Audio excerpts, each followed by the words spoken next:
Hello everyone, welcome back to G Tech Poly. दोस्तों, मैं आ चुका हूं आप सबके बीच 6th सेमेस्टर सिविल इंजीनियरिंग का सीएमए का एग्जाम सॉल्व्ड पेपर 2019 लेकर के। तो दोस्तों, आपकी काफ़ी दिनों से डिमांड थी कि सर सीएमए ईडी में कुछ इंपॉर्टेंट टॉपिक्स बता दीजिए। तो दोस्तों, मैं इंपॉर्टेंट टॉपिक्स ना बताकर आपको पूरा का पूरा एग्जाम पेपर ही लेकर के आया हूँ। चूँकि सीएमए ईडी एक थियोरेटिकल सब्जेक्ट है और आज सीएमए ईडी की पहली क्लास है, तो सबसे पहले आपको सीएमए ईडी के बारे में बताना चाहूँगा कि सीएमए ईडी होता क्या है। तो सीएमए ईडी की फुल फॉर्म होती है construction management account and entrepreneurship development. इसका मतलब होता है दोस्तों कि सिविल इंजीनियरिंग में जो कंस्ट्रक्शन वर्क किया जाता है, उस कंस्ट्रक्शन वर्क से रिलेटिव आपके सीएमए में क्वेश्चन पूछे जाएंगे।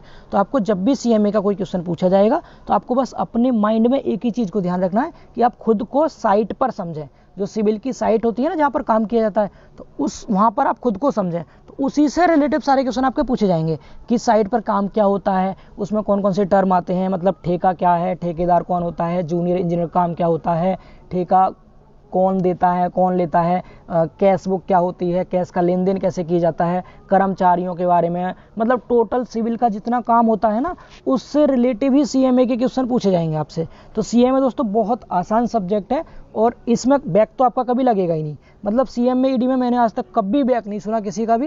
लगभग 5 साल हो गए मुझे पढ़ाते हुए, 2015 से अब तक पढ़ा रहा हूँ मैं। अभी ऑनलाइन तो खैर अभी आया हूँ आपके सामने 3-4 महीने से, लेकिन उससे पहले मैं ऑफलाइन ही पढ़ाता था। तो मैंने तो कभी नहीं सुना कि सीएमए ईडी में किसी का बैक लगा हो। सीएमए ईडी सब्जेक्ट कुछ ऐसा है दोस्तों कि ये बच्चों को डराता है, क्योंकि इसका सिलेबस इतना ज़्यादा लगता है ना, लगभग 20 से 21 चैप्टर है। इतनी मोटी बुक है, बहुत मोटी बुक है।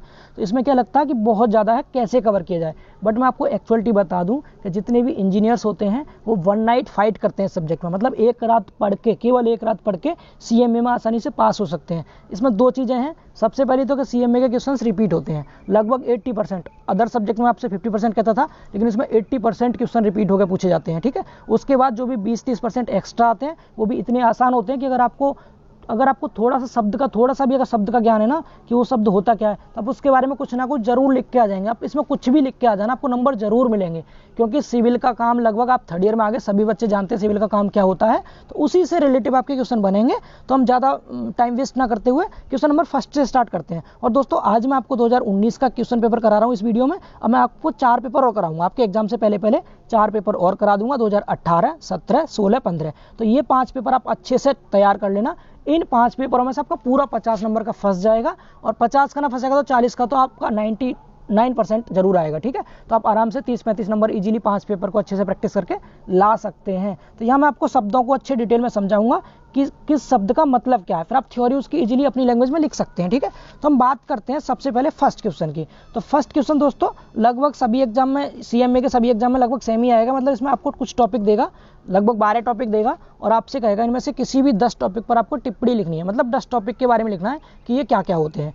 तो इसमें 12 टॉपिक है। मैं आपको 12 के 12 टॉपिक के बारे में बताऊंगा कि कौन सा टॉपिक क्या होता है। तो यहाँ पर सबसे पहला टॉपिक है संगठन, और इंपॉर्टेंट है काफी। तो मैं आपको संगठन के बारे में पहले बता दूं संगठन होता क्या है। अब आपको जब भी आंसर देना है दोस्तों, शब्द को ध्यान से समझना है और सुनना है। इसके बारे में आपको संगठन के बारे में सुनना है, फिर आप लिख खुद से लेना, क्योंकि पेपर बहुत बड़ा है तो काफी टाइम लग जाएगा सॉल्व होने में। मैं आपको चीजों को समझाता चलूंगा, थ्योरी को रीड कर दूंगा। ठीक है। अब संगठन देखिए, मैंने आपको क्या बताया था कि सीएमए के किसी भी टॉपिक का अगर आप आंसर देंगे तो खुद को साइट पर समझें। अब संगठन से मतलब हो गया दोस्तों ग्रुप। संगठन मतलब ग्रुप, यानी कि इंग्लिश कहते हैं इसको ऑर्गेनाइजेशन। संगठन मतलब हो गया ऑर्गेनाइजेशन। ऑर्गेनाइजेशन से मतलब क्या है कि अगर आप किसी भी काम को करते हैं दोस्तों, आपको कोई भी व्यवसाय करना है या कोई भी वर्क करना है, तो उस वर्क को करने के लिए आप एक टीम बनाते हैं, एक ग्रुप बनाते हैं, व्यक्तियों का एक समूह बनाते हैं, और उस समूह में आप कार्य फिक्स कर देते हैं कि इसका काम ये रहेगा, इसका काम ये रहेगा, इसका काम ये रहेगा। आप सीधे सिविल की साइट पर जाइए। सिविल की साइट पर कौन होता है? जेई होता है। जेई का काम अलग होता है, ठेकेदार का काम अलग हो गया, वर्कर का काम अलग हो गया, सुपरवाइजर का काम अलग हो गया, सबका अपना अलग अलग काम होता है, मशीन चालक का काम अलग हो गया। तो क्या हो गया, ये सब व्यक्ति मिलकर के एक समूह बनता है इन सब व्यक्तियों का। इस समूह को हम संगठन कहते हैं। इस संगठन में विभिन्न व्यक्तियों के कार्य कैसे होते हैं? अलग अलग होते हैं, अपने फिक्स होते हैं सबके कार्य। तो यही आपको संगठन के बारे में लिखना है। समझ पा रहे हैं ना? तो संगठन को मैं थोड़ा छोटा करता हूं इसको। संगठन की डेफिनेशन फिर क्या हो जाएगी, यहां से ध्यान से पढ़ना है इसको। किसी व्यवसाय में व्यक्तियों का एक ऐसा समूह जो एक निर्धारित लक्ष्यों व उद्देश्यों को प्राप्त करने के लिए एक दल की भांति कार्य करता है। समझ आ रहा है आपको? क्या किसी भी व्यवसाय को करने के लिए एक व्यक्तियों का समूह बनाया जाता है जो किसी भी उद्देश्य को प्राप्त करने के लिए एक दल की भांति काम करते हैं, मिलकर के ग्रुप की भांति कार्य करते हैं, संगठन कहलाता है। संगठन में कार्यरत विभिन्न व्यक्तियों के उत्तरदायित्व व परस्पर संबंध निर्धारित होते हैं। मतलब किस काम को कौन करेगा, किसका उत्तरदायित्व क्या है, ये इसमें पहले से ही फिक्स रहता है। ठीक है, तो ये क्या हो गया, संगठन। आई थिंक आपको संगठन के बारे में समझ में आ गया होगा। अब बात करते हैं दूसरे टॉपिक की। दूसरा टॉपिक है दोस्तों हमारा इसमें परियोजन का मूल्य नियंत्रण। तो परियोजन का मूल्य नियंत्रण से मतलब क्या है, देखिए दोस्तों आपको एक बात जरूर बताना चाहूंगा, यूपीबीटी का एग्जाम पेपर दोनों लैंग्वेज में आता है, इंग्लिश में भी हिंदी में भी। तो आपको जो वर्ड हिंदी में समझ नहीं आया तो प्लीज करके आप उसकी इंग्लिश जरूर देख लेना। सीएम में ईडी के इंग्लिश के वर्ड इतने आसान होते हैं, वर्ड देखते उसका आंसर दे देंगे। अगर आपको परियोजन की बात करूँ, आपको परियोजन थोड़ा सा कम समझ आ रहा होगा, ऐसा लग रहा होगा पहली बार सुनने। अगर मैं वहीं कह दूँ प्रोजेक्ट, तो आप आसानी से समझ जाएंगे प्रोजेक्ट क्या होता है। प्रोजेक्ट है, परियोजन मतलब होता है इंग्लिश में प्रोजेक्ट। तो आपको किसी भी प्रोजेक्ट का मूल्य नियंत्रण करना है, मतलब उसको कंट्रोल करना है, उसके मूल्य को कंट्रोल। तो मूल्य कंट्रोल कैसे करते हैं किसी भी प्रोजेक्ट का, प्रोजेक्ट मतलब जानते हैं ना, जो भी कार्य आप कर रहे हैं, देखा ना कहते हैं लोग मैं इस प्रोजेक्ट पे काम कर रहा हूं, तो जो आप कार्य करते हैं उस प्रोजेक्ट के मूल्य को नियंत्रण कैसे करेंगे। अब इसमें भी आपको थोड़ा सा साइड पर चलना है। अब देखिए आपको क्या करना है, उसके मूल्य को नियंत्रण करना है। मूल्य को कैसे कंट्रोल कर सकते हैं, तो आप जो सामग्री आपके पास उपलब्ध है आप वो सामग्री अच्छे से यूज करें, उसका मिस यूज ना करें। आपके पास जो उपकरण पहले से उपलब्ध है आप उन उपकरण का यूज करें, नए नए उपकरण ना खरीदें। इसके अलावा आप कैसे कैसे कंट्रोल कर सकते हैं उसमें लिखा हुआ है, आप थोड़ा सा पढ़ेंगे आपको इजीली समझ में आ जाएगा।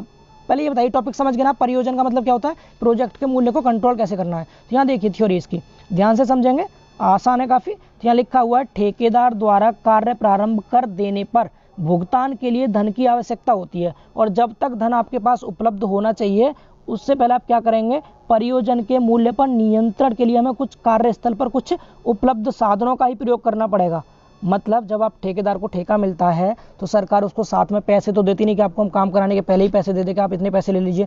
ठेकेदार को अपनी जेब से क्या करना पड़ता है, पेमेंट करना पड़ता है, और जब तक वो पेमेंट की राशि उसे नहीं मिलती धनराशि, तब तक वो क्या करता है, मूल्य कंट्रोल करता रहता है। ठीक है, तो मूल्य कंट्रोल कैसे करेगा, वो क्या करेगा, जो उसके पास जो भी साधन उपलब्ध साधन है उन्हीं का प्रयोग करेगा। ठीक है, उसके बाद सामग्री का दोहन को रोकना चाहिए। दोहन से मतलब हो गया जो हम सामग्री को हम मिसयूज करते हैं, ठीक है, उसको आपको रोकना है, मिसयूज नहीं करना सामग्री का सॉरी। इसके बाद असामाजिक तत्वों द्वारा कार्य में बाधा डालना। असामाजिक तत्वों द्वारा कार्य में बाधा डालने का मतलब क्या है, सामग्री आपने साइड पर रखी हुई है सीमेंट वगैरह, कोई चोर आया सीमेंट चुरा के चल दिया, तो आपको उसको रोकना है थोड़ा सा। ठीक है, अगर ये बाधा डालेंगे तो क्या होगा, उससे भी क्या होगा, कंट्रोल होगी, आपकी मूल्य कंट्रोल होगा। और ये सबसे बड़ा फैक्टर है इसका, असामाजिक तत्व। असामाजिक तत्व मतलब जो वर्कर्स वगैरह काम कर रहे हैं उनके साथ मारपीट कर दे कोई आकर के बाहर से, है ना, तो ये क्या हो जाएगा, जब वर्कर्स कम रहेंगे तो कंट्रोल हो जाएगा काम, आपका काम नहीं हो पाएगा, मतलब काम में ढील देना, एक तरह से काम को आपको डिले करते रहना जब तक कि पैसे ना मिल जाए आपको, और जैसे ही पैसे मिल जाएंगे आप काम की स्पीड बढ़ा दो। समझ आ रहा है ना आपको, तो सिर्फ इतना समझना आपको इसमें। तो ये हो गया प्रोजेक्ट का मूल्य कंट्रोल। अगला है आपका तीसरा टॉपिक इसमें गुणवत्ता नियंत्रण। अब गुणवत्ता नियंत्रण के बारे में पहले समझ लें होता क्या है, फिर इसकी थ्योरी लिखेंगे। तो गुणवत्ता नियंत्रण कहते हैं, गुणवत्ता, गुण मतलब होता है क्वालिटी, तो क्वालिटी कंट्रोल। अब किसी भी चीज़ की क्वालिटी कंट्रोल कैसे करनी है आपको, क्वालिटी कंट्रोल का मतलब ये नहीं कि अच्छी क्वालिटी को खराब कर देना है। क्वालिटी कंट्रोल से मतलब ये है कि आप काम करते समय क्वालिटी का भी ध्यान रखें, कि पता चला आप काम करते जा रहे हैं आपको कोई कंट्रोल ही नहीं है, क्वालिटी आपकी खराब है सामग्री की, तो आपका टेंडर भी फेल हो जाएगा, ऊपर से पैसे भी नहीं मिलने के। तो इसीलिए क्या करना है, क्वालिटी कंट्रोल को ध्यान में रखना। क्वालिटी कंट्रोल की दोस्तों सबसे पहला स्टेप होता है कि जो भी आप सामग्री यूज कर रहे हैं उस सामग्री को अच्छे से चेक कर लें कि जो आईएस, जैसा सपोज आप सीमेंट यूज कर रहे हैं तो सीमेंट के लिए आईएस कोड ने कुछ स्पेसिफिकेशन दिए हैं, कुछ विशिष्टियां दे रखी हैं, तो जो आपकी सीमेंट है क्या वो आईएस कोड की विशिष्टियों से मैच कर रही है, क्या उसके सभी टेस्ट पास हो रहे हैं। मतलब ऐसा तो नहीं जैसे हम सीमेंट का टेस्ट कैसे करते हैं, सीमेंट को हाथ पर रब करके देखते हैं, घिस के देखते हैं, चिकनापन फील होना चाहिए, तो वो टेस्ट है, वो सब मैं इतना डिटेल में नहीं जाना चाहता। आप सीधे समझें कि आपकी जो भी सामग्री आप यूज कर रहे हैं उसके आईएस कोड की जो विशिष्टियां हैं उनसे मिलान है उसको, अगर वो खराब है तो उसको कार्यस्थल से हटा दें तुरंत। क्वालिटी कंट्रोल इसी को कहते हैं। अगर आपने उसको यूज करते रहे तो आपकी क्वालिटी कंट्रोल ही नहीं हुई भाई, क्वालिटी खराब आ जाएगी। ठीक है, तो आपको यही इसमें लिखना है टोटल। तो क्वालिटी गुणवत्ता क्या हो जाएगी आपकी, गुणवत्ता नियंत्रण क्या हो जाएगा, निर्माण कार्य की क्वालिटी पर, यहाँ देख सकते हैं आप, निर्माण कार्य की क्वालिटी पर नियंत्रण रखने के लिए उसमें प्रयोग की जाने वाली सामग्री की क्वालिटी पर नियंत्रण रखना अत्यंत आवश्यक है। सामग्री की क्वालिटी की जांच नियंत्रण की प्रथम सीढ़ी है। मैंने आपको अभी बताया था कि हम जो सामग्री है उसकी क्वालिटी की जांच करेंगे, वो क्या सबसे पहला स्टेप होता है। ठीक है, इसके लिए निर्माण स्थल पर जो आई सामग्री है उसका विशिष्टियों से मिलान करना चाहिए। विशिष्टियों से मिलान का मतलब क्या है, जो आईएस कोड ने स्पेसिफिकेशन दिए हैं उससे मिलान करेंगे। यदि घटिया सामग्री है तो उसको निर्माण स्थल से हटा देना चाहिए। यही क्वालिटी कंट्रोल कहलाता है, गुणवत्ता नियंत्रण कहलाता है। समझ आया तीसरा टॉपिक। इसके बाद चौथा टॉपिक है दोस्तों हमारा इसमें भुगतान। अब भुगतान क्या होता है, भुगतान को इंग्लिश में कहते हैं पेमेंट। अब पेमेंट का मतलब क्या है, पेमेंट से मतलब ये हो गया दोस्तों, आपको इसमें पेमेंट के बारे में लिखना है। अब पेमेंट के बारे में आप क्या जानते हैं, सपोज ठेकेदार है, उसने ठेका लिया, वो काम करवा रहा है, तो उसको पेमेंट मिलेगा ना उस चीज़ का। अब पेमेंट जो देता है उसको पेमेंट अधिकारी कहेंगे, भुगतान अधिकारी होगा। अब भुगतान अधिकारी को पेमेंट करते समय इतना जरूर ध्यान रखना है कि जो पेमेंट कर रहा है वो उस पेमेंट को करने से पहले ये देख ले कि वो जो कार्य, जिस कार्य के लिए पेमेंट किया जा रहा है, उस कार्य की सभी औपचारिकताएं पूरी हो चुकी हैं या नहीं। अगर औपचारिकताएं से मतलब हो गया जो फॉर्मेलिटीज होती हैं कार्य करने की, फॉर्मेलिटीज मतलब पूरा टोटल कार्य कंप्लीट हो चुका है या नहीं। अगर कार्य कंप्लीट है तभी भुगतान करें, आप भुगतान सही व्यक्ति को कर रहे हैं या नहीं कर रहे, इस बात का भी ध्यान रखना है। तो आपको इसमें यही लिखना है, और इसकी थ्योरी में लिखा हुआ है कि भुगतान अधिकारी को प्रत्येक भुगतान करने से पहले यह सुनिश्चित कर लेना चाहिए कि भुगतान से संबंधित सभी औपचारिकताएं पूरी हो गई हैं या नहीं। औपचारिकताएं कहते हैं फॉर्मेलिटीज को, ठीक है।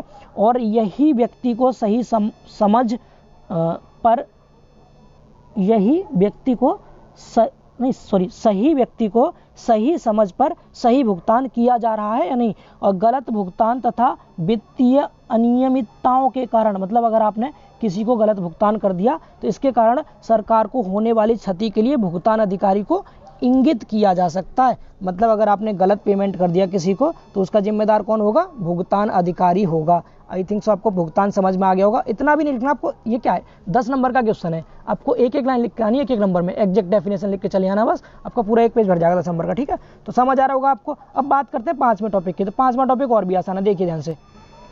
तो 5वां टॉपिक है दोस्तों हमारा इसमें रोकड़ बही। अब ये रोकड़ बही क्या होता है, देखिए शब्द से ही आपको डेफिनेशन बनानी है। रोकड़ आप जानते हैं कैश को कहते हैं, बही कहते हैं किताब को यानी बुक को। तो ये कैश बुक के बारे में पूछा है। कैश बुक क्या होता है, सभी जानते हैं कैश बुक के बारे में। क्या होता है, कैश बुक में कैश की डिटेल लिखी जाएगी कि किस व्यक्ति को किस तारीख में कितना कैश दिया गया है, समझ आ रहा है ना। तो यही कैश बुक होती है। तो कैश बुक क्या कहेंगे, सभी नगद लेन देन का ब्यौरा क्रमवार तथा तिथि अनुसार एक रजिस्टर में अंकित किया जाता है, जिसे हम क्या कहते हैं, जिसे हम रोकड़ बही कहते हैं, जिसे रोकड़ बही कहते हैं। समझ आ गया इतना। अगला है छठा ठेका। ठेका क्या होता है, तो किसी कार्य को पूर्ण करने के लिए ठेका दिया जाता है। अब देखिए ठेका के बारे में थोड़ा सा बताना चाहूंगा आपको, थोड़ा सा डिटेल में, ठीक है, ताकि आपको आगे और क्वेश्चंस में प्रॉब्लम ना हो। तो देखिए ठेका को हम कहते हैं जो कॉन्ट्रैक्ट इंग्लिश में, ठीक है। तो कॉन्ट्रैक्ट कैसे दिया जाता है, तो सबसे पहले क्या होता है दोस्तों, सपोज आप कोई काम करवाते हैं, कोई भी कंपनी है, कोई कंपनी का मालिक है, ओनर है, तो वो क्या करेगा, सबसे पहले वो एक न्यूज़पेपर में निविदाएं निकालता है, ठीक है। उस निविदा में लिखा होता है कि हमें ये काम करवाना है। अब जो ठेकेदार होते हैं उस निविदा में जो निविदा सूचनाएं भेजी जाती है ना, निमंत्रण भेजा जाता है न्यूज़पेपर में कि हमें ये काम करवाना है, तो उसको हम टेंडर बोलते हैं। मतलब टेंडर लॉन्च करती है कोई कंपनी। अब वो टेंडर को ठेकेदार देखते हैं। अब ठेकेदार टेंडर देखने के बाद क्या करेंगे, उस टेंडर को भर के भेजते हैं कंपनी के पास। उस टेंडर में ठेकेदार ये भरते हैं कि हम इस काम को इतने समय में, इतने पैसे में, इतने अच्छे ढंग से करा सकते हैं। अब जिसका भी टेंडर कंपनी को ज़्यादा अच्छा लगता है कि कम पैसे में अच्छा काम और अच्छे टाइम तक करवा दे रहा है, उसका टेंडर पास हो जाता है, उसको ठेका दे दिया जाता है। तो ये होता है ठेका। तो ठेका मैन क्या होगा, ठेका किसी कार्य को पूर्ण करने के लिए यानी किसी कार्य को पूर्ण करने के लिए ठेका दिया जाता है, और इसके लिए स्वामी द्वारा, स्वामी मतलब जो मालिक होता है कार्य का, उसके द्वारा निविदाएं आमंत्रित की जाती हैं, न्यूज़पेपर में निविदाएं निकाली जाती हैं। ये क्या कहलाता है, ठेका कहलाता है। समझ आ गया इतना। अगला है 7वां इसमें क्षतिपूर्ति बंध पत्र। अब ये क्षतिपूर्ति बंध पत्र क्या होता है, देखिए क्षतिपूर्ति से मतलब हो गया अगर किसी को कोई क्षति हो गई है, क्षति मतलब किसी को दुर्घटना हो गई है, उसकी पूर्ति करने के लिए एक बंध पत्र होता है। इसको इंग्लिश में हम कहते हैं compensation bond letter. Compensation bond से मतलब क्या है कि कोई कर्मचारी है, सपोज कार्य मतलब वर्कर है कोई भी, और वो कार्य कर रहा है, अब किसी मशीन की वजह से या किसी भी उपकरण के टूटने की वजह से वो दुर्घटनाग्रस्त हो गया, तो उसको, उस श्रमिक को और उसके परिवार को कुछ आर्थिक रूप से सुरक्षा प्रदान की जाती है, जिसको हम कहते हैं क्षतिपूर्ति बंध पत्र। और ये क्षतिपूर्ति बंध पत्र नहीं, उसे कहते हैं क्षतिपूर्ति। अब ये क्षतिपूर्ति बंध पत्र के थ्रू की जाती है, मतलब एक लेटर जारी किया जाता है, उसमें डिटेल लिखते हैं कि इस कर्मचारी के साथ ये प्रॉब्लम हो गई थी, इसलिए इसको इतना भत्ता दिया जा रहा है। तो इसको हम क्या कह देते हैं, क्षतिपूर्ति बंध पत्र कहते हैं। अब बहुत इंटरेस्टिंग है सीएमए की थ्योरी, आपको मजा आएगा पढ़ने, मजाक नहीं कर रहा, बहुत अच्छा है इसको पढ़ना। अगर आपको थोड़ा सा कोई गाइड करने वाला हो ना तो आप इसमें टॉप कर सकते हैं इजीली, ठीक है। तो गृह किराया भत्ता क्या होता है, शब्दों को सोचना है, बस आपको आंसर लिखते जाना है। अब गृह किराया भत्ता से मतलब क्या है, अरे घर का किराया देना है, उसके लिए भत्ता चाहिए ना, चाहिए। तो इसमें ये गृह किराया भत्ता आपको सिविल में जाना है, अपनी साइट पर जाना है।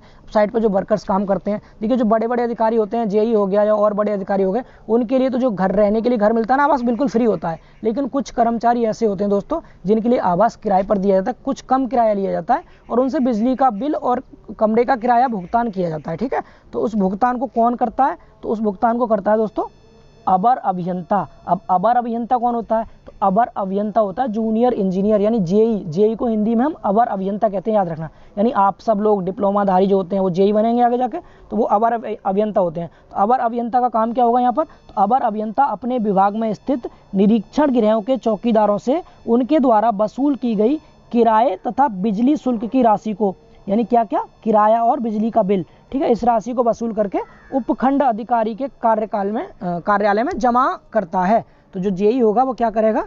किराया और बिजली का बिल लेगा और उसको उपखंड अधिकारी के पास जमा कर देगा। इतना समझ आ रहा है? इसके बाद नमा टॉपिक है दैनिक भत्ता। दैनिक भत्ता मतलब दैनिक मतलब रोजाना का, डेली का, और भत्ता। तो देखिए रोजाना डेली का भत्ते से मतलब क्या है कि सपोज कोई अधिकारी है, कोई भी ऑफिसर है, उसकी ऑफिस साइट से लगभग 8 किलोमीटर दूर है। रेंज याद रखना कितनी? 8 किलोमीटर।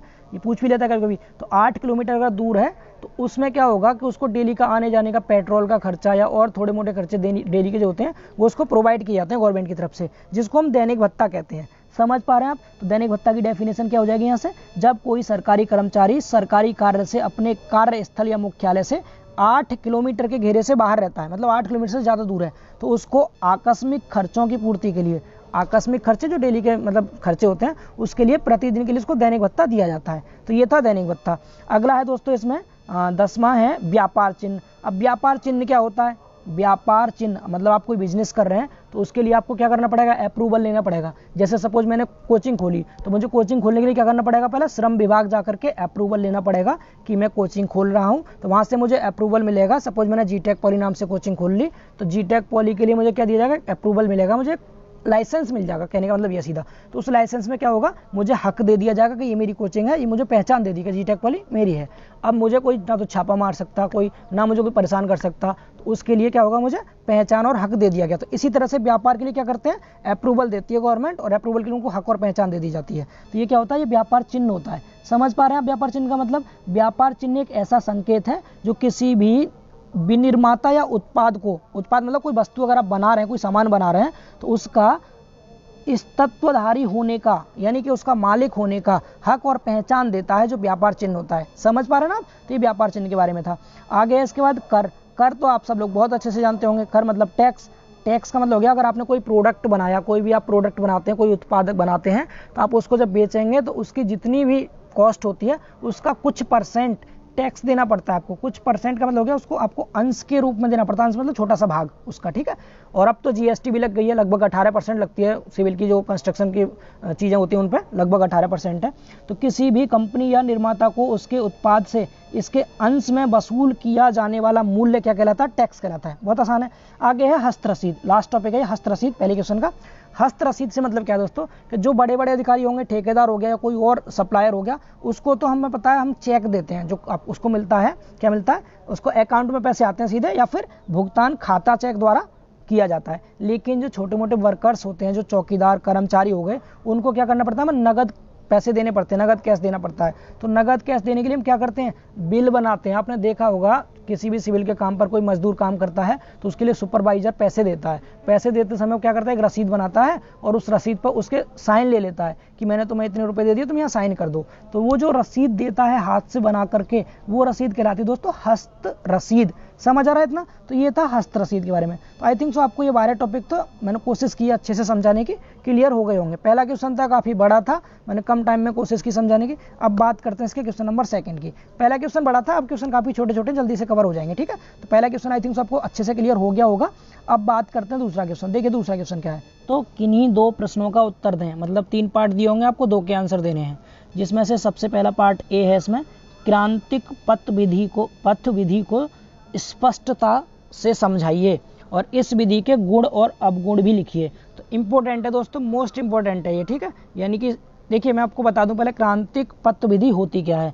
तो ये जो क्रांतिक पथ विधि है दोस्तों, ये नेटवर्क टेक्निक चैप्टर से ली गई है। नेटवर्क टेक्निक एक चैप्टर है आपके सिलेबस में। इसमें नेटवर्क टेक्निक मेनली 2 टाइप की होती है दोस्तों, इसकी 2 विधि होती हैं।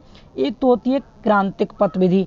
क्रांतिक पथ विधि को इंग्लिश में हम कहते हैं क्रिटिकल पाथ मेथड। क्या कहते हैं? क्रिटिकल पाथ मेथड, CPM, ठीक है। और इसकी दूसरी विधि एक और होती है, उसको कहते हैं हम PERT।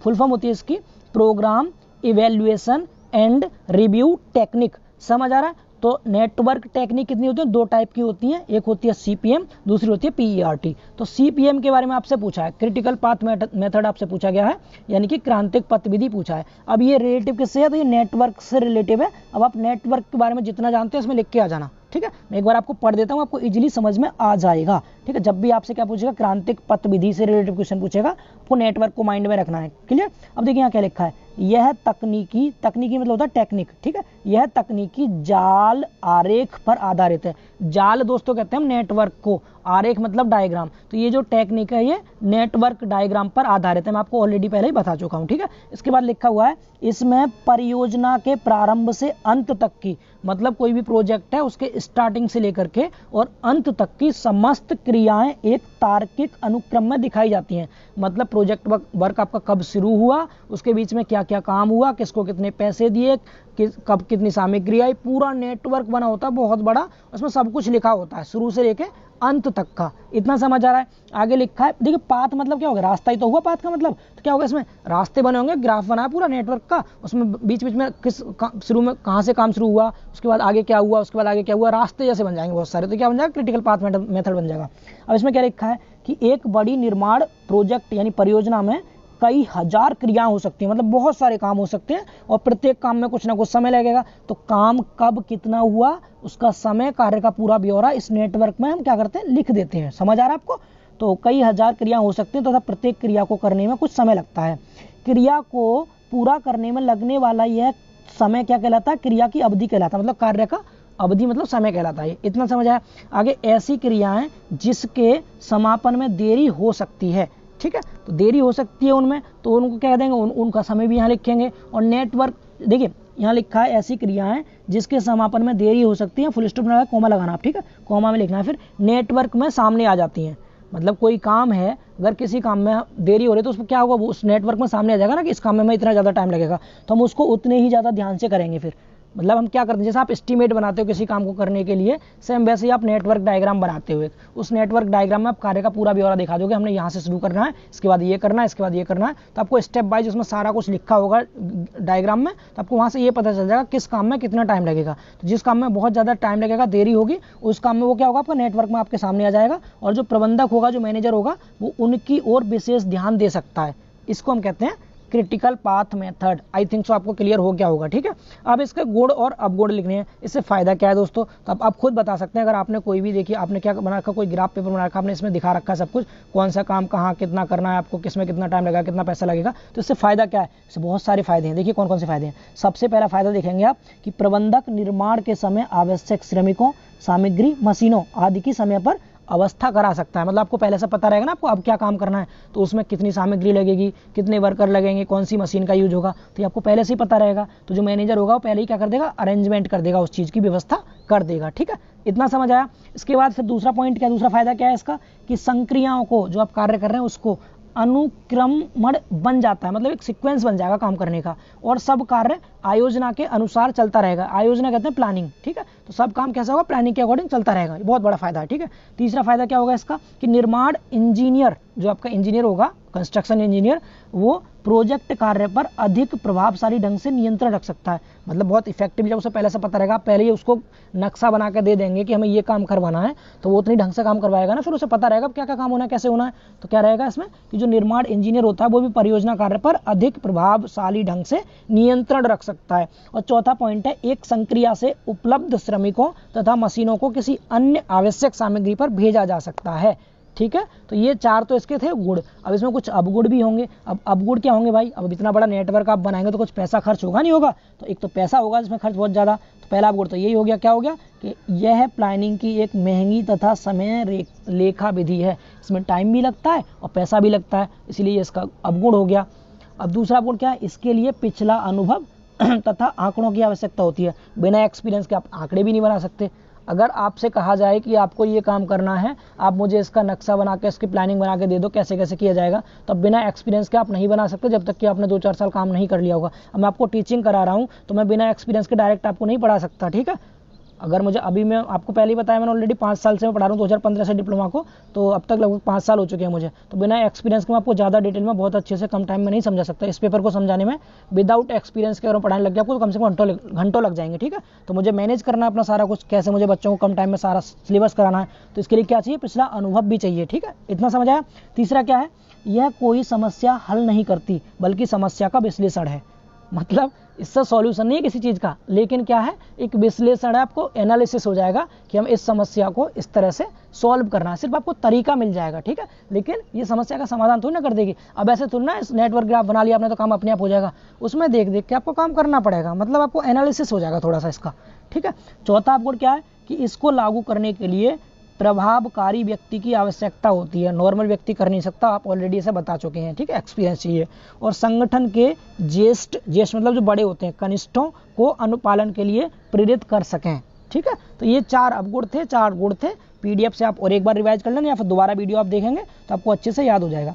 देखिए दोस्तों, मैं जो आपको एक 5वां और है, चलो इसे ही पढ़ देते हैं, बाद में कुछ और बोलेंगे। समय निर्धारण में परिवर्तन करने तथा किसी कारण निर्माण कार्य रुक जाने से नेटवर्क बार बार बनाना पड़ेगा। ये बात बिल्कुल सही है। अगर सपोज आप कोई काम ऐसा कर रहे हैं जो बारिश के टाइम पर नहीं हो सकता और खुले मैदान में करना है आपको, बारिश हो गई बीच में, तो फिर काम रुक जाएगा। अब रुक जाएगा तो आपकी प्लानिंग फेल हो जाएगी ना, आपने टाइम इतना दिया था, अब टाइम तो बढ़ जाएगा उसका, फिर आपको दोबारा नेटवर्क बनाना पड़ेगा। क्लियर हो गया ना। तो ये थी दोस्तों आपकी नेटवर्क पाथ, क्या नाम था इसका, क्रिटिकल पाथ मेथड। ठीक है, नेटवर्क की मेथड था, नेटवर्क टेक्निक का एक मेथड था। आई थिंक सो आपको अच्छे से क्लियर हो गया होगा। मैं इसी तरह आपको टॉपिक्स को बहुत अच्छे से क्लियर करता चलूंगा। अगर आप ध्यान से सुन भी लेंगे ना एक बार, तो एग्जाम में आप आसानी से कुछ ना कुछ जरूर लिख के आ जाएंगे, मैं गारंटी दे रहा। क्योंकि थ्योरी की चीजें सुनने से बहुत याद होती हैं, और खासकर मुझसे सुनने से तो आपको पक्का याद हो जाएंगी, कभी नहीं भूल सकते। ठीक है, अब देखिए दूसरा क्वेश्चन, यानी कि इसका सेकंड पार्ट दूसरे का, इसमें लिखा मानव संबंधन को प्रभावित करने वाले कारक बताइए। अब मानव संबंधन को प्रभावित करने वाले कारक से मतलब क्या है यहाँ पर, तो मानव संबंधन का मतलब हो गया दोस्तों कि जो मनुष्य होते हैं उनके संबंध में आपको प्रभावित करने वाले फैक्टर बताने हैं। तो आपको अपने बारे में लिख देना है। अब देखिए आप अपने खुद के बारे में कैसे लिखेंगे, तो सबसे पहले आप ये बताइए आपको सबसे पहली जरूरत किस चीज़ की है। तो आपकी सबसे पहली जरूरत है शारीरिक आवश्यकताएं, यानी कि आपको अपने फिजिकली जो रिक्वायरमेंट होती हैं उसको भी तो देखना। तो सबसे पहले आप क्या याद रखेंगे, मूलभूत शारीरिक आवश्यकताएं। अब शारीरिक आवश्यकताएं क्या है, तो मेनली 3 चीज होती हैं, क्या, रोटी, कपड़ा और मकान। तो रोटी से मतलब क्या हो गया, भोजन चाहिए आपको, कपड़ा मतलब वस्त्र चाहिए, मकान मतलब आवास चाहिए। तो 3 तो आवश्यकता आपकी ये हो गई, क्या क्या, भोजन, आवास और वस्त्र। इसके अलावा क्या चाहिए आपको, नींद चाहिए, नींद भी जरूरी है ना आपको, और आपको जल, वायु, सांस वास लेने के लिए। तो जो आपकी शारीरिक जितनी भी आवश्यकताएं होती हैं दोस्तों, वो पहला पॉइंट लिख देंगे मानव संबंधन में। इतना समझ आया आपको। इसके बाद दूसरा क्या आएगा, इसके बाद अब आपकी फिजिकली जो रिक्वायरमेंट थी वो पूरी हो गई। ठीक है, अब इसके बाद सुरक्षा की आवश्यकता, आपने खा पी कर शरीर तो सही कर लिया, आपकी सेफ्टी भी चाहिए ना। सेफ्टी से मतलब क्या है, अब आपको भोजन, मकान वकान बनाने के लिए कुछ पैसा वैसा चाहिए नहीं चाहिए, और पैसा कहाँ से आएगा, जॉब से आएगा। मतलब आपको रोजगार की सुरक्षा होनी चाहिए दोस्तों। सुरक्षा आवश्यकता में क्या क्या आएगा, रोजगार की सुरक्षा, संपत्ति की सुरक्षा, तो ये सब सुरक्षा आ जाएंगी आपको सुरक्षा आवश्यकताएं में। ठीक है, तो रोजगार का तो बहुत बुरा हाल चल रहा है इस समय, देख ही रहे हैं आप, बेरोजगारी आंदोलन चल रहा है। तो इसमें सुरक्षा आवश्यकता में क्या क्या आ जाएगा, मूलभूत आवश्यकताएं पूरी होने के बाद मनुष्यों को भौतिक खतरों से सुरक्षा। लो भाई, भौतिक खतरे भी आएंगे। ठीक है, भौतिक खतरों से सुरक्षा, रोजगार की सुरक्षा, और किस किस की सुरक्षा, जीविका की सुरक्षा, संपत्ति की सुरक्षा आदि की आवश्यकता पड़ती है। तो जितनी सुरक्षा आपको चाहिए ना, आप सब लिख देना, जो मन करे, जितनी भी सुरक्षा आपको चाहिए। ठीक है, अब इसके बाद और क्या आगे, इन आवश्यकताओं को पूर्ण करने में हम क्या करते हैं, जीवन बीमा करा लेते हैं, भविष्य निधि, चिकित्सा सुविधा, पेंशन, मातृत्व लाभ, अन्य सुविधाएं। तो मैं पहले ही करूँ आपसे, इसमें अपनी सुविधा लिखनी है, आपको क्या क्या सुविधा चाहिए खुद सोच लीजिए, जॉब के बाद आपको क्या क्या सुविधा चाहिए वो सब लिख के आप आ जाएंगे। ठीक है, तीसरा है इसमें, अब आपका क्या क्या हो गया, फिजिकली आवश्यकता होगी, सुरक्षा आवश्यकता होगी। अब सामाजिक आवश्यकता क्या क्या है, सामाजिक आवश्यकता से मतलब ये है, आप खा पी करके और जॉब लेकर के तो ना संतुष्ट बैठेंगे। अभी आपको डिस्को डांस भी करना है ना, तो क्लब की स्थापना चाहिए, सांस्कृतिक कार्यक्रम, पूजा पाठ भी करना है, तो उसके लिए भी चाहिए आपको। तो ये क्या हो जाएंगे, सामाजिक आवश्यकताएं। तो इस तरह से आपकी 3 ये मेन आवश्यकताएं थी, और एक और है, चलो चौथी। हाँ जी, अब इतने से भी पेट नहीं भरा तो अब क्या चाहिए, सेल्फ रिस्पेक्ट। ये तो सबसे जरूरी है भाई, आत्मसम्मान। ठीक है, सेल्फ रिस्पेक्ट चाहिए, हर आदमी को चाहिए ये तो। ठीक है, अब सेल्फ रिस्पेक्ट कब मिलेगा आपको, सेल्फ रिस्पेक्ट मिलेगा दोस्तों जब आप किसी भी काम को अच्छे ढंग से करेंगे। सपोज मैं एग्जाम टाइम पर आपकी हेल्प कर रहा हूँ, आपको पढ़ा रहा हूँ, तो आप मेरा रिस्पेक्ट कर रहे हैं, सम्मान कर रहे हैं। ठीक है, और एज ए टीचर पढ़ा रहा हूँ तो और ज़्यादा सम्मान कर रहे हैं। तो इसका मतलब क्या हो गया, उपरोक्त आवश्यकता पूरी होने के बाद मनुष्य आत्मसम्मान चाहता है। ठीक है, और आत्मसम्मान प्राप्त करने की क्या है, ललक उसे कार्य करने के लिए प्रेरित करती है। अगर मुझे रिस्पेक्ट चाहिए, सेल्फ रिस्पेक्ट, तो मैं क्या करूँगा, अच्छा काम करूँगा। ठीक है, आपकी हेल्प कर रहा हूँ तो ऐसे ही सपोज आप किसी की हेल्प करेंगे तो आपको सम्मान मिलेगा। तो आत्मसम्मान के लिए क्या करना पड़ता है, अच्छे कार्य करने के लिए आपको प्रेरित करता है ये आत्मसम्मान। इसके लिए संगठन में पर्याप्त व्यवस्था होनी चाहिए, व्यवसाय करना चाहिए। ठीक है, ये हो गया आपका दूसरे का बी आंसर। 2 ही क्वेश्चन करने थे, हालांकि इसमें मैं तीनों करा रहा हूँ, आपको 3 पार्ट दिए थे। तीसरा क्वेश्चन है इसमें दैनिक श्रमिक और नियमित श्रमिक में अंतर बताइए। मैं आपको एक लाइन में समझा देता हूँ, थोड़ा वीडियो बड़ी हो जाएगी इसलिए जल्दी जल्दी कवर करते हैं। ठीक है, दैनिक श्रमिक और नियमित श्रमिक में मतलब क्या है, यहीं पे क्वेश्चन में समझा दे रहा हूँ, आप आंसर खुद से पढ़ लेना इसका। तो दोस्तों दैनिक श्रमिक मतलब होता है जो डेली काम करते हैं। तो ये पहली बात तो ये है, परमानेंट नहीं होते ये। ठीक है, और ये किसी भी एक कंपनी में नहीं, अपना डेली काम ढूंढते रहते हैं। तो क्या होता है कि जब दैनिक श्रमिक क्या होंगे, किसी भी ठेकेदार के अंडर में काम नहीं करते। पहली बात तो ये, जो ठेकेदार के अंडर में काम करेंगे वो नियमित होंगे ना, डेली काम करना पड़ेगा। ये क्या होते हैं बेचारे, ये इन्हें इसे अलग अलग स्थानों पर कार्य की तलाश में जाना पड़ता है। ठीक है, इन श्रमिकों का वेतन प्रतिदिन दे दिया जाता है, इसे हम दैनिक श्रमिक कहते हैं। दैनिक श्रमिक तो आप समझ गए। ठीक है, अब चूंकि आपको पता है अनएम्प्लॉयमेंट अपने देश में बहुत ज़्यादा है, बेरोजगारी बहुत ज़्यादा चल रही है, तो इस चीज़ का फायदा उठा करके जो ठेकेदार होते हैं वो क्या करते हैं, वो मजदूरों को कम पैसों पर अपने पास रख लेते हैं ताकि उन्हें नियमित काम मिल सके। चूंकि काम की बहुत मारामारी चल रही है इस समय देश में, तो काम मिल नहीं पा रहा लोगों को। तो लोग क्या कहते हैं, जहां मुझे डेली का 400 का काम मिलता है, फिर एक दिन में बैठ जाता हूं घर पे फ्री, तो वहां से तो अच्छा मुझे 300 का मिले, लेकिन डेली काम मिलेगा तो अच्छा रहेगा। तो उसी चीज़ का फायदा उठा के ठेकेदार अपने श्रमिकों को रख लेते हैं जो कि नियमित रूप से काम करते हैं उनके लिए, तो वो नियमित श्रमिक हो जाते हैं। तो इसमें क्या आ जाएगा नियमित श्रमिक में, कि भारत से श्रमिकों की आर्थिक दशा भारत में श्रमिकों की आर्थिक दशा संतोषजनक नहीं है। आपको पता है श्रमिकों को 365 दिन काम नहीं मिल पाता, तो कुछ दिन काम मिलता है, तो कुछ दिन बेकार रहना पड़ता है। तो कुछ चालाक ठेकेदार या फिर अन्य लोग श्रमिक जो भी हैं, इस स्थिति का लाभ उठाते हुए उन्हें क्या करते हैं, उन्हें बहुत ही कम दिहाड़ी पर, बहुत कम सैलरी पर क्या करते हैं, ठेके पर रख लेते हैं, जिससे उन्हें नियमित काम मिल जाता है। और इस प्रकार के श्रमिक को हम क्या कहते हैं, नियमित श्रमिक कहते हैं। आई थिंक सो इतना आपको क्लियर हो गया होगा। अब बात करते हैं क्वेश्चन नंबर 3 की। देखिए, तो तीसरे क्वेश्चन में भी आपको 2 पार्ट करने हैं, इसमें भी 3 पार्ट दिए होंगे, बट यहाँ पर हम तीनों पार्ट सॉल्व करेंगे। तो यहाँ पर सबसे पहला क्वेश्चन है इसका, तीसरे का ए है, प्रगति नियंत्रण का तात्पर्य स्पष्ट करें, प्रगति नियंत्रण के उद्देश्य लिखें। अब देखिए प्रगति नियंत्रण क्या होता है दोस्तों, तो प्रगति कहते हैं इंग्लिश में हम प्रोसेस को, मतलब कोई काम है आपका, तो वो काम कर आप लगातार चल रहा है तो उसकी प्रोसेस हो रहा है। ठीक है, अब नियंत्रण मतलब हो गया कंट्रोल, तो उस प्रोसेसिंग पर कंट्रोल हो जाता है, मतलब कार्य रुक जाता है एक तरह से, तो उसके बारे में आपको बताना है। तो कार्य कब रुक जाएगा दोस्तों, तो आपको पता है कि सिविल निर्माण कार्य खुले मैदान में किया जाता है। यहाँ पर धूप, वर्षा, ठंड, कोहरा, पानी, बाढ़, हिमपात, अग्निकांड, रात का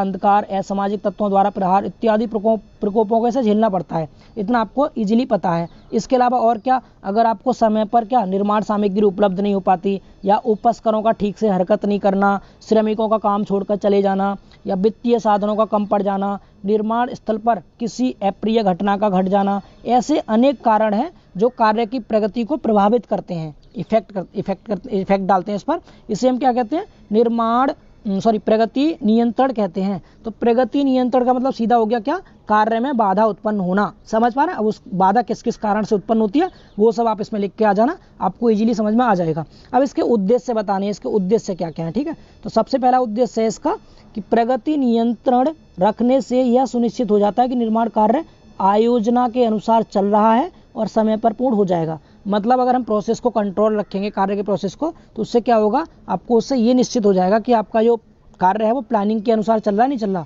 आपने जो प्लानिंग की थी, मतलब सपोज आप काम करा रहे हैं, तो अपने बीच में 1-2 दिन काम रुक गया, तो आप उसमें ये देख सकते हैं कि आपका काम इतने दिन में कितना हो गया और आने वाले टाइम में कितने दिन में और कितना हो जाएगा। तो प्लानिंग के अकॉर्डिंग चल रहा है, नहीं चल रहा है, समय पर पूरा होगा या नहीं होगा, ये पता चल जाता है इससे। और क्या होता है, परियोजना का स्वामी तथा निर्माण विभाग संतुष्ट रहता है कि इसका जो धन व्यय हो रहा है, जो खर्च हो रहा है, वो संतोषजनक लौट कर उसे मिल जाएगा। ठीक है, अगला है निर्माण स्थल पर एकत्रित सामग्री, मशीनों तथा श्रमिकों का उचित तथा पूर्ण उपयोग हो रहा है, कुछ व्यर्थ नहीं जा रहा, इससे ये पता चलेगा। ठीक है, तो ये 3 थे इसके उद्देश्य में। तो आपको प्रगति नियंत्रण समझ में आ गया। इसके उद्देश्य ये देखिए, अपनी लैंग्वेज में आप लिख सकते हैं, इसकी थ्योरी बहुत आसान है, खुद से बना के लिखाना, कोई दिक्कत नहीं इसमें।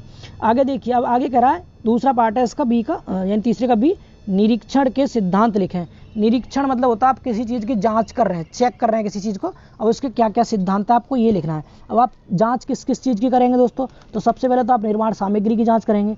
तो सबसे पहले क्या आ जाएगा, निर्माण सामग्री पर नियंत्रण, क्वालिटी कंट्रोल की जांच। तो इसके बारे में ऊपर आपको ऑलरेडी बता चुका हूं, तो आप इसके बारे में खुद से लिख सकते हैं कि सामग्री की क्वालिटी की जांच नियंत्रण की एक प्रथम सीढ़ी है। इसके लिए निर्माण स्थल पर आई सामग्री का विशिष्टों से मिलान करना चाहिए। अगर घटिया सामग्री है तो उसको तुरंत 24 घंटे के अंदर अंदर हटा देना चाहिए ताकि आपका कार्य इफेक्टिव ना हो, और निर्माण सामग्री को नियंत्रण कहलाता है। ये पहला हो गया। दूसरा इसमें क्या रहेगा, दूसरा रहेगा इसमें उपकरणों की जांच। आपको आपके इंस्ट्रूमेंट भी चेक कर रहे हैं कि इंस्ट्रूमेंट आपके सही से काम कर रहे हैं या नहीं कर रहे, उन पर जंग वगैरह तो नहीं लग गई, खराब तो नहीं हो गए वो, ठीक है। तो इसमें क्या लिखना है, यदि निर्माण परियोजनाओं में, देखिए आपको हेडिंग मेनली याद रखनी है, अंदर आपको खुद से लिख देना है। निरीक्षण मतलब होता है चेक करना। आप क्या क्या चेक करेंगे आप सिविल के काम में, एक तो निर्माण की सामग्री चेक करेंगे कि वो सही है नहीं, उपकरण चेक करेंगे, और क्या करेंगे आप निरीक्षण कार्यक्रम को आयोजना करेंगे, यानी प्लानिंग देखेंगे। आप जो भी काम कर रहे हैं चेक कर रहे हैं उसकी प्लानिंग भी होती है ना कुछ, तो उस प्लानिंग के बारे में करेंगे। तो इसको पढ़ लेना, मैं सिर्फ हेडिंग समझा दे रहा हूँ क्योंकि वीडियो काफी लेंथी हो रही है। अब ये आसान था, 3 ही हेडिंग थी मैन, आप इसमें इजीली लिख सकते हैं, ठीक है। अगला है दुर्घटना के कारण कौन कौन से, उन्हें समझाइए। अब दुर्घटना के कारण दोस्तों आप खुद से भी लिख सकते हैं। क्या, एक तो जो भी वर्कर मशीन पर काम कर रहे हैं, मशीन का खराब हो जाना, किसी भी इंस्ट्रूमेंट का टूट जाना, कोई औजार खराब हो गया, कोई टूट गया, कुछ किसी के ऊपर कुछ गिर गया, उससे दुर्घटना होगी। तो आपको इसमें खुद से बना के लिखना, मेनली हेडिंग आपको समझा दे रहा हूँ मैं। तो इसमें सबसे पहले दुर्घटना के कारण क्या होंगे, पहला होगा औजार। औजार से मतलब क्या, आपको औजार के बारे में लिखना है कि किसी औजार का काम करते समय टूट जाना, ठीक। और क्या लिखना है इसमें, औजार का कार्य के अनुरूप ना होना, मतलब कार्य किसी चीज का कर रहे हैं आप और वो औजार उसके अनुसार काम ना करे, और घिसे पिटे या कुंद औजारों से काम करना। दूसरा क्या होगा, मशीन। पहला औजार हो गया, दूसरा होगा मशीन। मशीन में क्या लिखेंगे आप, मशीनों के चारों तरफ पर्याप्त खुला व सुरक्षित स्थल उपलब्ध ना होना। मतलब मशीन है, वहाँ पर चारों तरफ खुला स्थान होना चाहिए ना। अब पता चला आप मशीन चला रहे हैं और वहाँ पर कुछ भी आ गया, मतलब आने से मतलब क्या हो गया, वहाँ पर कोई सामान पड़ा हुआ है उल्टा सीधा कैसे भी, तो वहाँ पर वो नहीं होना चाहिए, ठीक है। तो अगला क्या है, मशीनों की रख रखाव में लापरवाही। रख रखाव से मतलब हो गया कि आप जहाँ मशीन रख रहे हैं उसमें लापरवाही नहीं बरतनी चाहिए, आपको अच्छे से सही जगह मशीन को सेट करना चाहिए। आगे विद्युत मशीन का अवरोधन बंद हो जाना। तो ये सब क्या है, ये मशीन के बारे में हो गया, इससे दुर्घटना हो सकती है। सामग्री से दुर्घटना कैसे हो सकती है दोस्तों, सामग्री से तो बहुत सारी दुर्घटना हो सकती हैं। कैसे, कि सामग्री का अगर टेम्परेचर बहुत ज़्यादा है तो उससे क्या होगा, उससे आग लग सकती है। विस्फोटक सामग्री का लापरवाही से आप अगर हस्तन कर रहे हैं, मतलब आपने विस्फोटक लिए हैं, जैसे कोई आपको पत्थर वगैरह तोड़ के लाना पहाड़ से, तो जो विस्फोट कर रहे हैं आप उसको लापरवाही से कर रहे हैं, तो उसमें दिक्कत हो सकती है। आगे क्या है, भंगुर सामग्री का सावधानी से प्रयोग ना करना। ये सामग्री के बारे में हो गया। तो क्या क्या, पहला हो गया आपका औजार, दूसरा मशीन, तीसरा सामग्री, चौथा श्रमिकों की वजह से भी दुर्घटना हो सकती है। श्रमिकों की वजह से कैसे हो सकती है, कि श्रमिक क्या करेंगे आपके, लापरवाही से काम कर देते हैं कभी कभी, या फिर आवश्यकता से अधिक संख्या में श्रमिकों का किसी जॉब पर इकट्ठा हो जाना, श्रमिकों का अनुशासन में न रहना, ठीक है, और लापरवाही बरतना मतलब प्रभावी के निर्देशों में कमी। तो ये आपको मेनली 4 चीज़ों के बारे में लिखना। 4 चीज़ों से आपकी दुर्घटना होती है, किस किस से, पहली औजार से होगी, उसके बारे में 2-3 पॉइंट लिख देना। दूसरी मशीनों से हो जाती है, उसके बारे में लिखना। तीसरी सामग्री से हो जाती है, चौथी श्रमिक से। तो इन चारों चीज़ से दुर्घटना होती है, ये आपको लिख देना है। तीसरा क्वेश्चन कंप्लीट। बात करते हैं चौथे क्वेश्चन की। चौथे क्वेश्चन में कह रहा है कि किन्हीं 2 प्रश्नों के उत्तर देने आपको।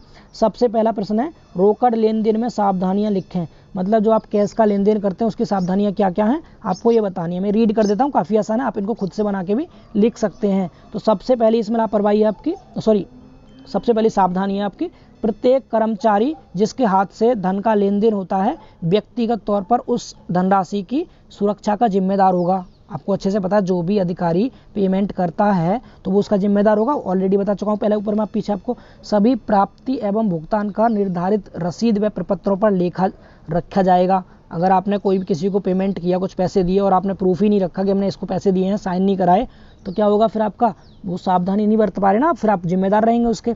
आगे तीसरा क्या, सरकारी रोकड़ की अपने निजी धन से अलग रखेगा और सरकारी लेखा को गड़बड़ नहीं करेगा। मतलब जो सरकारी कैश है उसको अलग रखना है, आपका जो कैश है उसको अलग रखना है, और अलग अलग ब्यौरा रखना है। अपना रजिस्टर खुद का अलग होना चाहिए, सरकारी रजिस्टर अलग होना चाहिए। तिजोरी पर 2 अलग अलग प्रकार के मजबूत ताले पड़े रहने चाहिए, ताकि ताले की चाबी अधिकारी के पास, और एक ताले की चाबी तो अधिकारी के पास रहेगी और दूसरे ताले की चाबी उसके कैशियर के पास होगी।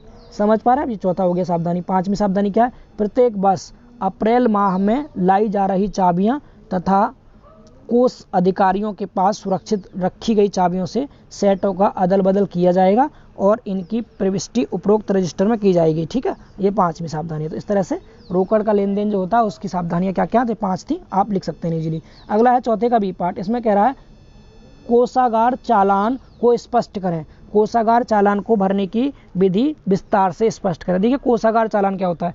कोषागार चालान कोई बड़ी चीज़ नहीं है दोस्तों, आप सीधे सिंपल कह सकते हैं। आप बैंक में कोई पैसे जमा करने गए, तो बैंक में पैसे जमा करते समय आप एक फॉर्म भरते हैं ना, तो जो फॉर्म आप भर करके बैंक वाले को देते हैं, उसी को आप क्या कह देते हैं, कोषागार प्रपत्र कह देते हैं। तो उसी से रिलेटिव आपको जब भी कोषागार चालाना के बारे में पूछेगा, आप सीधे जाना, बैंक में पहुंचना, पैसे जमा करना, समझ लेना कि यही कोषागार चालान है। जब मैं पढ़ कर सुनाता हूँ क्या लिखा है इसमें आपको। बैंक में सरकारी धन जमा करने के लिए एक प्रपत्र भरना पड़ता है। जब भी आप गवर्नमेंट का राशि जमा करते हैं, टैक्स वगैरह जमा करने जाते हैं, कुछ भी जमा करते हैं, तो एक फॉर्म भरना पड़ता है। इस फॉर्म को हम क्या कहते हैं, ट्रेजरी चालाना कहते हैं। इंग्लिश में आपको इसको हम ट्रेजरी चालान बोलते हैं, कोषागार को। ट्रेजरी चालान 2 प्रतियों में भरकर धन के साथ बैंक में प्रस्तुत किया जाता है। 2 फॉर्म भरने पड़ते हैं आपको इसके लिए, और अब 2 फॉर्म भर के क्या करते हैं, प्रस्तुत किया जाता है। अपने रजिस्टर में आवश्यक प्रविष्टि कर, जो आपका प्रविष्टि कर मतलब प्रविष्टि कर लेते हैं आप उसकी अच्छे से, और बैंक क्या करता है, दूसरी प्रति ट्रेजरी को भेज देता है। मतलब इसमें आपको 2 फॉर्म भरने होंगे।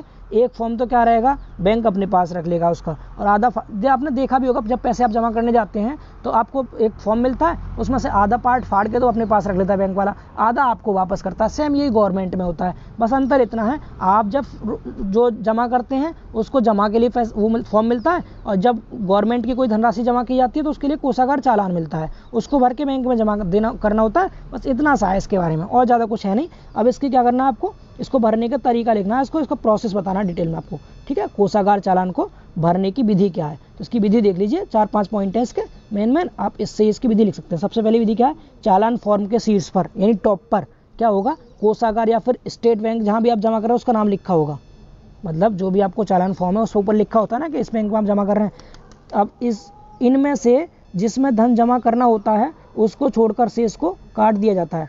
मतलब यहाँ पर जैसे आपको ऑप्शन आते हैं ना, तो आपको किस में जमा करने जाना है, गवर्नमेंट का जो चालान है उसको कहाँ जमा करना है, तो आप जिसमें भी जमा करेंगे उसको छोड़ देंगे, बाकी सबको काट देंगे। सपोज आपको स्टेट बैंक में जमा करना है, तो आप कोषागार को 34 कोषागार को उसको काट देंगे, केवल स्टेट बैंक पर राइट टिक कर सकते हैं या फिर इसको छोड़ सकते हैं ऐसे ही, ठीक है, इस तरह से। अगला क्या है, चालान के प्रथम कॉलम में धन जमा करने वाले व्यक्ति का नाम व पता लिखा था। पूरा फॉर्म की डिटेल भराना, आप जो फॉर्म भरते हैं ना पैसे जमा करने के लिए, उसको भराना, कैसे फॉर्म भरा जाता है, बस वही है। पहला हो गया। दूसरा क्या होगा, कॉलम में जिस अधिकारी की ओर से धन दिया जा रहा है उस अधिकारी का नाम लिखेंगे। तीसरा क्या हो गया, तीसरे कॉलम में धन जमा करने का प्रयोजन लिखेंगे, उसका कारण लिखेंगे, ठीक है। तीसरा क्या हो गया, चौथा क्या हो जाएगा इसमें, कॉलम 4 में जमा करने की धनराशि अंकों में लिखी जाएगी, और 5 और 6 में क्या होगा, जिस अधिकारी को की ओर धन जमा किया जा रहा है उसको लिखा जाएगा, ठीक है। तो सरकारी फॉर्म पैसे को कैसे जमा किया जाता है बैंक में, उसके बारे में पूछा था। आई थिंक सो आपको थोड़ा बहुत इसमें आइडिया हो गया होगा, आप इसको एग्जाम में लिख के आ सकते हैं इजीली। अब बात करते हैं इसके तीसरे क्वेश्चन की। तो देखिए क्वेश्चन नंबर 4 का सी है, स्टॉक के रख रखाव में सामान्य अनियमितताएं विस्तार से लिखें। आपको स्टॉक के बारे में लिखना है। तो स्टॉक के बारे में 5-6 पॉइंट है।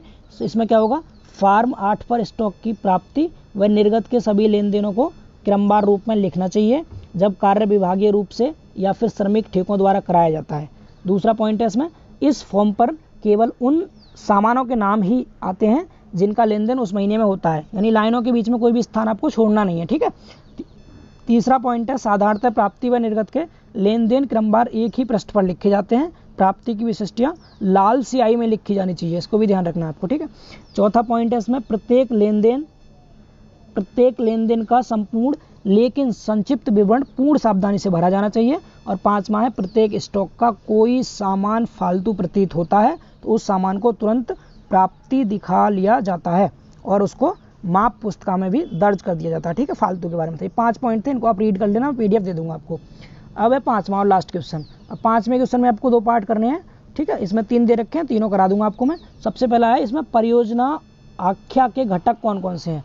परियोजना आख्या मतलब प्रोजेक्ट, परियोजना कहते हैं प्रोजेक्ट को, तो आपको प्रोजेक्ट के फैक्टर्स बताने कौन कौन से हैं। तो सबसे पहला फैक्टर है इसमें कार्य की परिकल्पना या फिर विचार। आपको कार्य के बारे में थोड़ा सा विचार करना है, सोचना है उसके बारे में, ठीक है। तो इसमें क्या लिखेंगे अंदर, इसमें लिखेंगे आप किसी भी निर्माण कार्य से पहले किसी व्यक्ति या व्यक्तियों के समूह द्वारा उस कार्य की आवश्यकता पर विचार किया जाता है।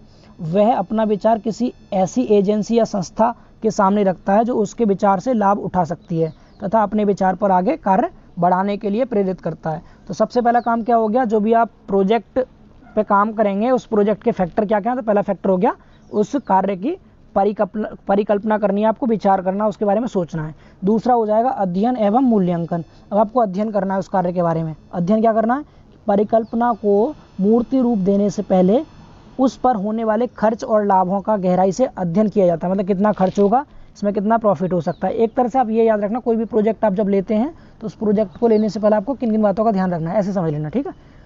इतना समझ आ रहा है। इसके बाद अगला ध्यान रखेंगे, अगला है डिजाइन ड्राइंग व आगणन तैयार करना। मतलब आप ड्राइंग बनाएंगे उस कार्य की, जो भी प्रोजेक्ट आपको तैयार करना है उसकी ड्राइंग तैयार करेंगे और उसका एस्टीमेट भी बनाते हैं। तो डिजाइन ड्राइंग करना है आपको और उसका एस्टीमेट तैयार करना है।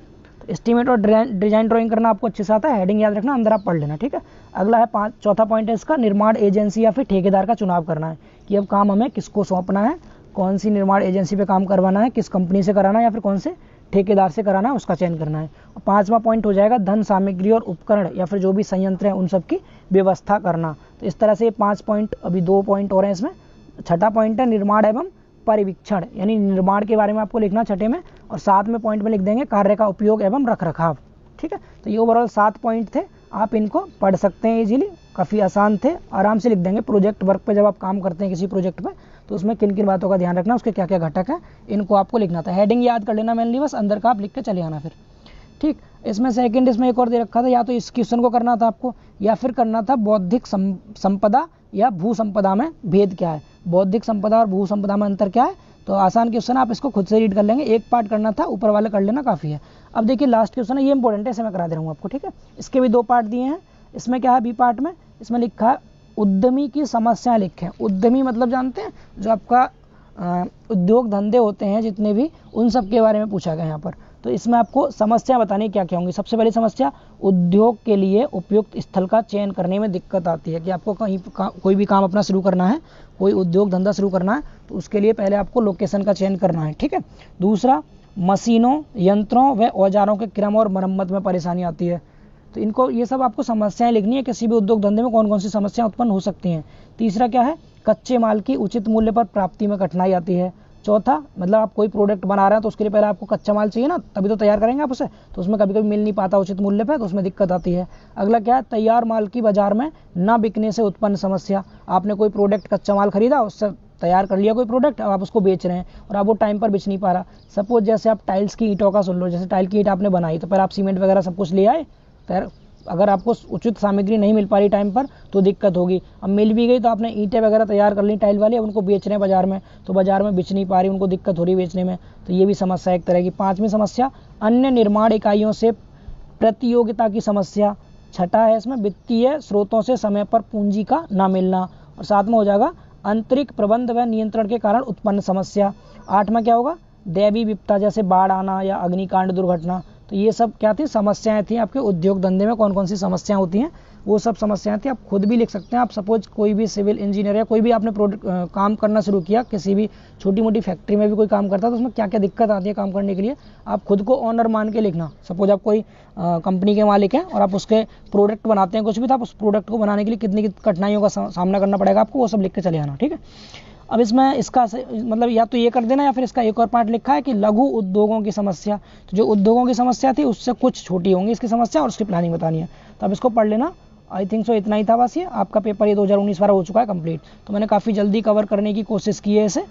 तो आई थिंक सो आपको ये समझ में आ गया होगा दोस्तों कि आपका CMA में किस तरह के क्वेश्चन पूछे जाएंगे और आपको उसको किस तरह से लिख करके आना है एग्जाम में। तो अभी के लिए हम एक ही पेपर सॉल्व करते हैं, इसके बाद नेक्स्ट वीडियो में हम करेंगे CMA का 2018 वाला पेपर सॉल्व, ठीक है। तो आप अभी इसकी प्रैक्टिस कीजिए, इसके बाद फिर मिलते हैं नेक्स्ट वीडियो में।